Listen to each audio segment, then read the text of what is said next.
I don't think we could ever encapsulate, all the events of this year in one story or even probably 10 stories. But I guess I will talk about Ben Hall, who passed away a couple days ago.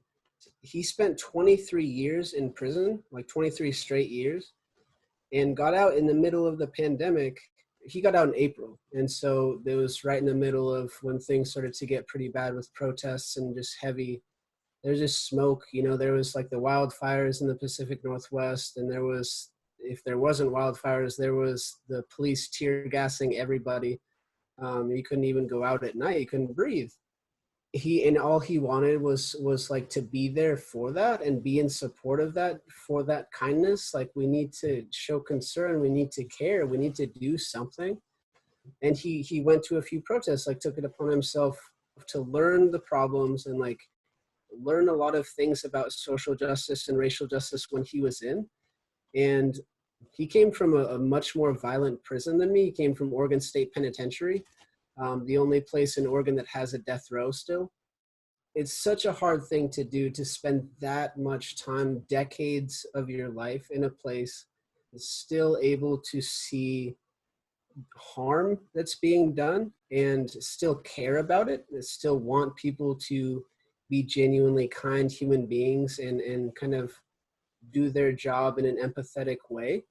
Another thing that he used to always talk about when he was in is trees and nature. That was one thing that he loved so much, is seeing trees. He would take pictures of them because he had a smartphone. He never had a smartphone before. And he realized he could take pictures of trees and he could always have them.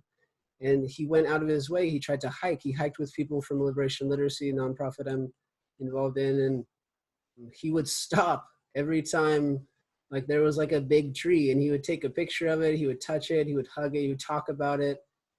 At OSP, there's 30-foot concrete walls. You can't see trees. You can't see nature at all.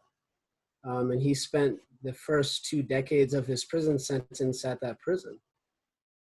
All of the trauma and violence that he survived and went through, he still came out such an accommodating, genuine soul, so in tune with the natural world. It's just baffling. And that's one thing that I'm so glad he was able to do, is he wasn't really able to go out at night, due to a lot of the violence and things that he cared so much about. And when he did go out at night, it was in service to others. It was because he needed to do something, and kind of stand on the right side of history. And during the day, he was finally able to see and feel and smell trees.